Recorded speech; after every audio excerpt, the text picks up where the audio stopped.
Today we're going to be changing out a transfer belt cleaner on a Xerox AltaLink C8000 series copy machine. I'm Matthew and this is the printing workshop. Let's get to it. First thing you do, open the front cover.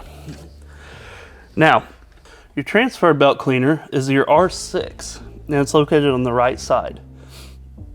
It has a cover that protects the knob. You're going to want to turn that cover clockwise about a quarter of a turn, and that'll show you your knob that you're going to have to undo. You'll turn the knob counterclockwise until it pops out at you like that. Then you'll grab the whole assembly and pull straight out. This may require a little bit of force, but don't worry, that's normal. Just pull one nice smooth motion like that. Before you take that out, open your new one.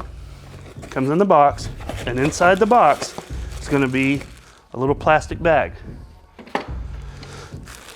This is pretty important because it will make a mess if you don't do this. You take your plastic bag. What I like to do is wrap it around the transfer belt cleaner, get it all the way on there, and then finish pulling it all the way out. Now, you'll get your new one out of the box, get all the wrapping off of it, and it'll look just like this. Before you go in, you're going to want to locate the orange line on top of it, and that goes straight up. Be careful not to damage the clear shield that's right here. There's a guide on the top of the new one, and that guide will go right underneath where that white bracket is on the front cover of the machine. So you'll line that guide up, and then you'll push, and it may take a little bit of force and some wiggling, but that's normal. Again, push straight in until it stops, and then you'll want to turn your knob while pushing in.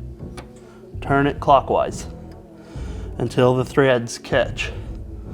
And then you'll turn that knob until it stops. You don't have to turn it super tight, just turn it until it stops. And then you'll turn the knob cover latch back counterclockwise, quarter of a turn, until the arrows line up with the lock. And then you'll close your front cover and you're done. If you want to learn more common fixes on this same model, click here. If you'd like to see more quick how-to videos on other Xerox products, subscribe to our channel.